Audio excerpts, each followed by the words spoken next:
Podcasting from Woodstock, Georgia, welcome to Soul Solutions, a show where we overcome our fears and our limiting beliefs. I'm your host, author, and certified life coach, Terry Kozlowski. Episode 57.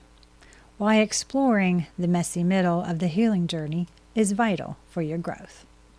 I will admit, the healing journey can be a tough road to travel. First, there's the potholes of despair to traverse. Then there's the debris that stops you in your tracks, which needs to be dealt with before you can move forward. And if you don't deal with the rubble, it rots, and life stays smelly and unpleasant. Next comes the muddy, messy middle, where the old egoic patterns are seen, but you struggle to overcome the limiting beliefs. Although it's part of the process, no one wants to hear that statement. Growth, expansion, healing have some messy processes you must complete. There's no way around, just straight through.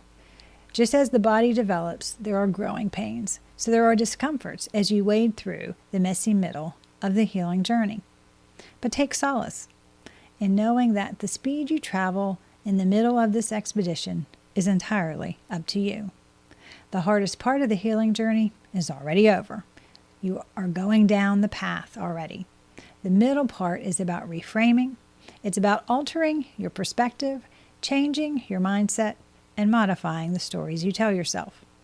As you walk through the middle, you also find wisdom. It's where you find your truth. Every part of life has a great beginning, a messy middle, and a fantastic finish. So how can you move through the messy middle of your healing journey quicker? Awareness is the key. As you are courageously going within to allow your authenticity to arise, the awareness you now have concerning your limiting beliefs clarifies how your egoic mind works. You now recognize when your ego tries to make you fearful. You know how to change your inner critic's messages into empowering statements for better self-talk. Through your awareness, you've been planting new seeds of positivity in your life. In addition, you've been setting personal boundaries as an act of self-care. You're seeing the generational patterns and behaviors and are working through on altering your conduct. There's recognition of how you react and respond to circumstances, and you're determining if they come from a place of fear or love. Awareness is also how you see when you make a misstep. Understanding that this is inevitable because you're learning a new skill set as you navigate the messy middle. You're changing the lenses through which you see life, and sometimes you forget to change the glasses that have been stuck on your nose. So be gentle with yourself. You'll remember to take off the gray lenses of fear and put on the lenses of love more often. It just takes practice. Therefore, don't compare yourself with others on their healing journey. Your inside isn't supposed to look like their outside. Instead, your goal should be to do better than you did yesterday. Trust the process and yourself to keep moving forward out of the messy middle. Have support during the messy middle process. Make sure you have some self-care practices in place that you can use to help you through the messy middle. For example, I found journaling an excellent way to release my emotions and clarify whether I was reacting out of fear or responding from a place of love. Find ways to ground yourself each morning so you positively begin the day. Find your tribe of people to support you. They are like-minded but are willing to challenge your thinking. Stay connected to others who are in different stages of their healing journey. This linking is so others who have gone through what you are dealing with now can support you, and you can help others who aren't as far along as you are on the path. When you are encouraged, it boasts your self-confidence. You can help others feel better about themselves in their messy middle. Although the egoic mind tries to keep you disconnected from others, it's a lie. Withdrawing from others only stagnates your growth and your healing. But authentic connections accelerate your speed down the path of restoration. Why? Because it provides nourishment you need to grow. Everyone needs those who encourage, accept, and love them as they authentically are. You are born with the need and the desire to connect with others authentically. Your brain is wired to do so. You reduce your suffering through your relationship with others. You can share and comfort one another as you traverse the messy middle together. Dealing with your mindset. As I went through the different stages of my healing journey, I would get frustrated with myself for not progressing faster than I was. I could see I was making progress, but I wanted things to move quicker and easier. Then I realized that was an unrealistic expectation I had for myself. Why? Because I hadn't done this before. I had no previous experience altering my mindset or reframing the stories I told myself. I was learning, and therefore I had to allow myself time to absorb these new skills to get through the messy middle.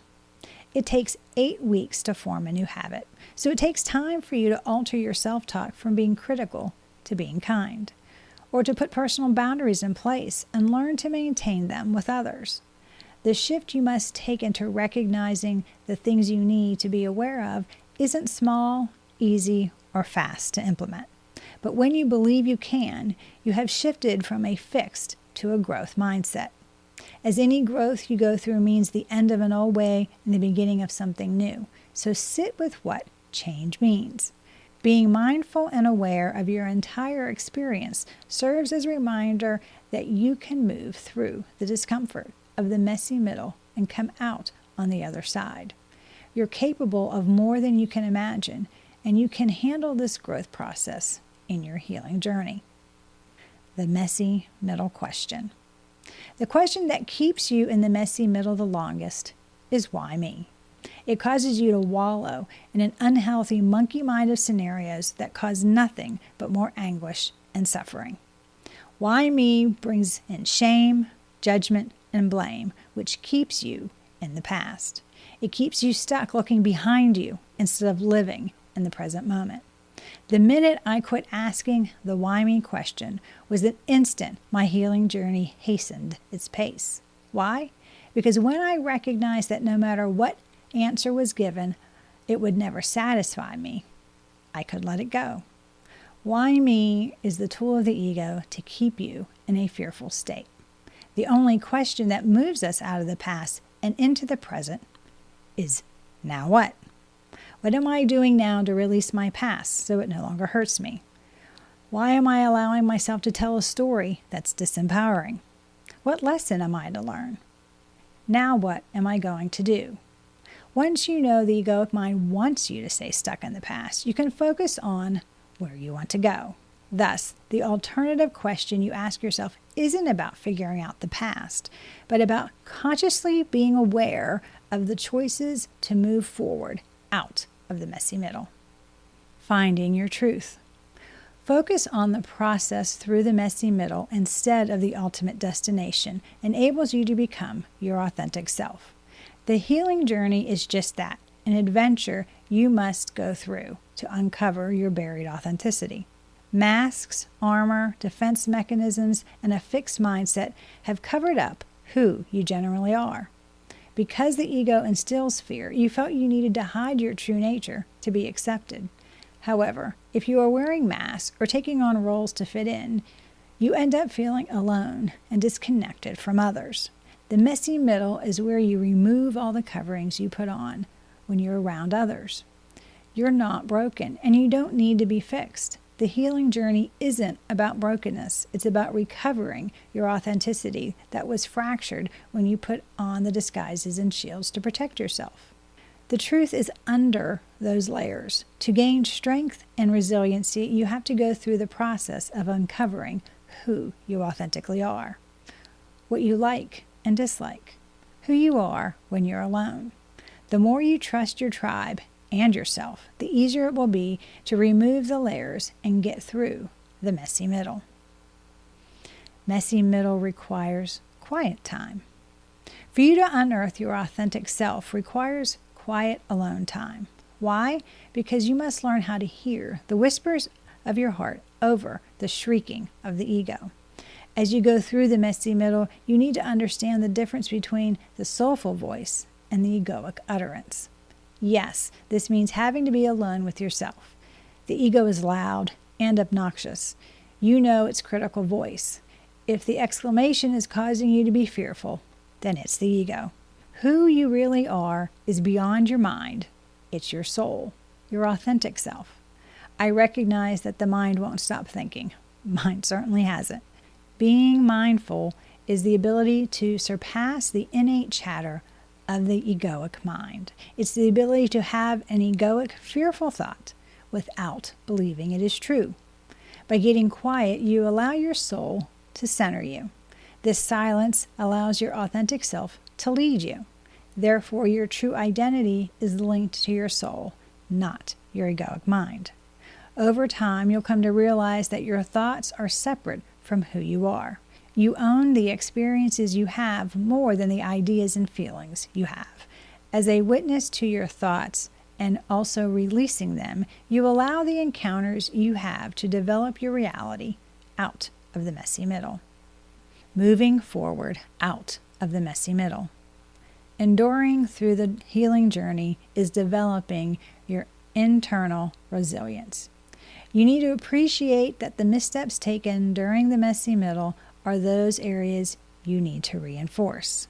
So the new mindsets, the kinder self-talk, the questions you ask yourself to take hold. The healing journey requires you to simmer in the messy middle so the authenticity you covered up with masks, armor, defense mechanisms can be removed. Maintain the awareness of your old behavior patterns so you can move through the messy middle quicker than I did. Do you need help on your healing journey? Take the bridge I built through the messy middle to help you get to the other side. Do you want a strategy to help you overcome the ego's limiting beliefs and live a successful life? If so, please reach out to me at TerryKozlowski.com and we can put together an action plan for you to create the life you desire. If you want to discover how I went through my messy middle of my healing journey, you can do so by reading my book, Raven Transcending Fear. The link is in the show notes, or you can go to raventranscendingfear.com. Thanks for listening to Soul Solutions with Terry Kozlowski. If you'd like the show and want to learn more, check out TerryKozlowski.com, where you can find the links to everything we talked about in this episode. Please subscribe to the show so you'll never miss an episode as we overcome our fears and our limiting beliefs.